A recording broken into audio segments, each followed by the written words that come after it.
आप सभी को मेरा प्यार भरा नमस्ते। आज की इस वीडियो में हम देखेंगे कुछ ऐसे प्रैक्टिकल टिप्स जिसकी हेल्प से आप अपना सिलेबस टाइम पर कंप्लीट कर सकते हैं।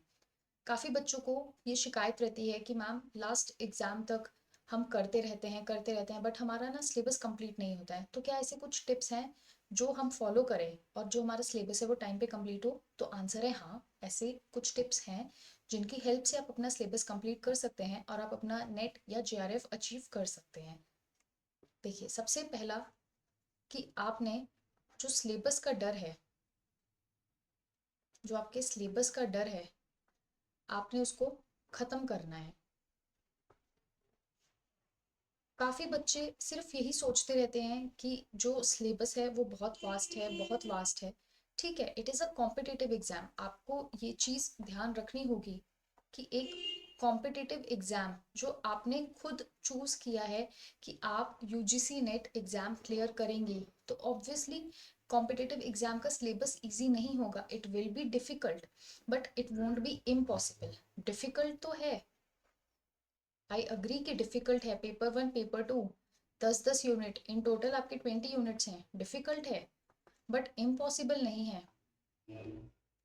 क्या हर साइकिल में बच्चों का जेआरएफ नहीं होता या हर साइकिल में बच्चों का नेट नहीं होता? क्यों होता है? मेहनत तो सब कर रहे हैं ना। अगर 10 लाख बच्चा बैठ रहा है एग्जाम देने, तो 10 लाख के, जो 10 लाख के बच्चे हैं, मतलब 10 लाख जितने बच्चे हैं वो सब मेहनत कर रहे हैं। लेकिन उसमें से सिर्फ 1% जेआरएफ और 6% नेट क्यों निकल रहा है? कुछ तो वो अलग कर रहे हैं ना। तो सबसे पहला होता है कि उनको सिलेबस का डर नहीं होता है। उसके बाद हमारा सेकंड पॉइंट आता है, आपने सिलेबस का प्रिंट आउट लेना है, उसकी हार्ड कॉपी लेनी है। आपके पास अगर फ़ोन में पीडीएफ है या फिर आप बोलेंगे हम वेबसाइट से चेक कर लेंगे, आपको ऐसा नहीं करना है। आपने सिलेबस का प्रिंट आउट लेना है, उसको अपने पास रखना है और फिर उसके अकॉर्डिंग आप जो भी मटेरियल है ना, आप उसको इकट्ठा कीजिए, मटेरियल कलेक्ट कीजिए। अब मटेरियल से मेरा मतलब क्या है? मटेरियल का मतलब क्या है कि आपके पास जो भी स्टैंडर्ड बुक है या भी जो जो भी आपका स्टैंडर्ड सोर्स है, प्लस आपके पास इंटरनेट अवेलेबल है,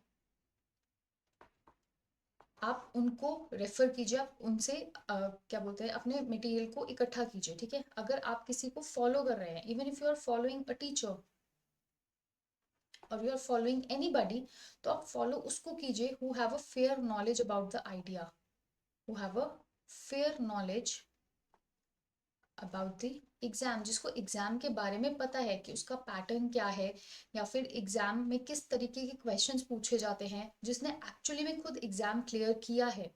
तो आप उसको ही फॉलो कीजिए। उसके बाद हमारा जो थर्ड टिप जो आती है कि आपने सिलेबस को स्मॉल पार्ट्स में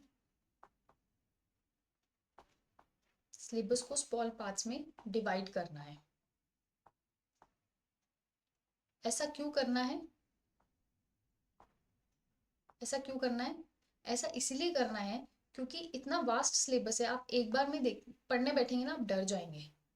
तो आप उसको, अगर जैसे आप टीचिंग पढ़ रहे हैं, तो आप टीचिंग के भी देखिए कि आज आपने बेसिक करने हैं या फिर आज आपने मॉडल्स ऑफ टीचिंग करने हैं, आपने लेवल्स पढ़ने हैं, आपने टीचिंग के सॉफ्टवेयर्स पढ़ने हैं, आपने क्या पढ़ना है, आप छोटे छोटे पार्ट्स में डिवाइड कीजिए। उसके बाद हमारा जो फोर्थ पॉइंट आता है कि प्रिपेयर अ स्ट्रैटेजी। एक स्ट्रैटेजी प्रिपेयर कीजिए। बिना स्ट्रैटेजी प्रिपेयर किए आप एग्जाम क्लियर नहीं कर सकते हैं, ये आपको मानना पड़ेगा। ठीक है, आप एक स्ट्रैटेजी प्रिपेयर कीजिए। आप जितना हो सकता है 10 से 12 घंटे पढ़िए, क्योंकि यूजीसी नेट एग्जाम एक ऐसा एग्जाम है जो आपसे हार्ड वर्क मांगता है, जो आपसे कंसिस्टेंसी मांगता है, जो आपसे डेडिकेशन मांगता है। आप उसके बिना कुछ भी नहीं कर सकते हैं, तो आपको हार्ड वर्क करना ही पड़ेगा। Obviously smart work also matters, but smart work भी उन्हीं के लिए मैटर करता है जिन्होंने पहले हार्ड वर्क किया हुआ है। आप सीधा मैदान में जाके स्मार्ट वर्क नहीं कर सकते हैं, आपको मैदान में जाने के लिए भी पहले खुद को रेडी करना पड़ेगा। और खुद को रेडी कैसे करेंगे? आप हार्ड वर्क करके। तो आपने 10 से 12 घंटे पढ़ाई करनी है। तो आपको ना वो मेंटालिटी नहीं रखनी है कि सब कुछ एक ही बार में याद करना है। आपने क्या करना है कि चीज़ों को रिपीट करने की कोशिश करनी है मल्टीपल टाइम्स, और जल्दी जल्दी पढ़ के आप जितना हो सके आप उनको रिवाइज कीजिए। साथ में आप रीड तो कर ही रहे हैं, रीडिंग प्लस जो पुराना पढ़ा है उसको रिवाइज भी करना है। रीडिंग प्लस रिवीजन, इसका एक आपको मतलब एक पैटर्न बना लीजिए। ठीक है कि अगर मैं 4 घंटे कुछ पढ़ रहा हूँ तो उसमें से मैं 2 घंटे मतलब 4 घंटे तो पढ़ाई की, लेकिन 2 घंटे मैंने जो कल पढ़ा था उसको मैंने रिवाइज भी किया। सो आपको इस तरीके की एक स्ट्रैटेजी बनानी पड़ेगी। और लास्ट टिप होता है average command on all units. अब इसका मतलब क्या है कि जैसे हमारे पेपर 1 में 10 यूनिट है, तो आपने जो एग्जाम लिखना है यूजीसी नेट का, आपको वो क्या करना है, क्वालिफाई करना है। वो क्वालिफाई करना है, या तो आपको नेट चाहिए या आपको जेआरएफ चाहिए। आपने पीएचडी नहीं करनी है ना उसमें। तो जो भी वो 10 यूनिट्स है ना आपके, तो आप उसमें एवरेज कमांड रखिए। क्यों? क्योंकि एनटीए इज वेरी अनप्रिडिक्टेबल। वो कभी रिसर्च से ज्यादा क्वेश्चंस पूछ लेगा, कभी आईसीटी से ज्यादा क्वेश्चंस हो जाते हैं, कभी एलआर से क्वेश्चंस ज्यादा हो जाते हैं। अगर देखा जाए एक बेसिक सेंस में, दैट बेसिक सेंस में हमारे पास 5 क्वेश्चंस फ्रॉम ईच यूनिट होना चाहिए, है ना। 5 क्वेश्चंस फ्रॉम ईच यूनिट। अगर 10 यूनिट की बात करते हैं तो अगर मतलब 5 क्वेश्चंस हर एक यूनिट से ले तो हमारे 50 क्वेश्चंस होते हैं। लेकिन क्या एनटीए पैटर्न फॉलो करता है? नहीं करता। कभी एक यूनिट से 2 क्वेश्चंस होते हैं, एक यूनिट से 6 क्वेश्चंस होते हैं, कभी एक यूनिट से 4 क्वेश्चंस या 3 क्वेश्चंस होते हैं, एक यूनिट से एक ही क्वेश्चन आता है। तो वो डिफर करता है। तो इसके लिए आपने एक जो आपका कमांड होना चाहिए ना, वो हर यूनिट पे एवरेज होना चाहिए। तो ये कुछ प्रैक्टिकल टिप्स थे। ठीक है कि आपने सबसे पहले तो अपना सिलेबस का डर खत्म करना है। बच्चे बोलते हैं ना, ओ इतना बड़ा सिलेबस है, कैसे होगा कैसे होगा। सब हो जाएगा। सिलेबस है, कॉम्पिटिटिव एग्जाम है, करना पड़ेगा, चाहे हंस के कीजिए रोके कीजिए।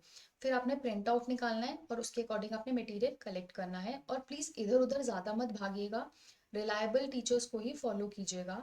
थर्ड, कि सिलेबस को स्मॉल स्मॉल पार्ट्स में डिवाइड करना है। उसके बाद आपने स्ट्रैटेजी बनानी है कि आपने पढ़ना भी है और आपने रिवाइज भी करना है। और फिफ्थ, आपका सारे यूनिट्स पे एक एवरेज कमांड होना चाहिए। तो आज के लिए बस इतना ही। जल्द ही आपसे मैं दूसरी वीडियो में मिलूंगी। आज के लिए धन्यवाद।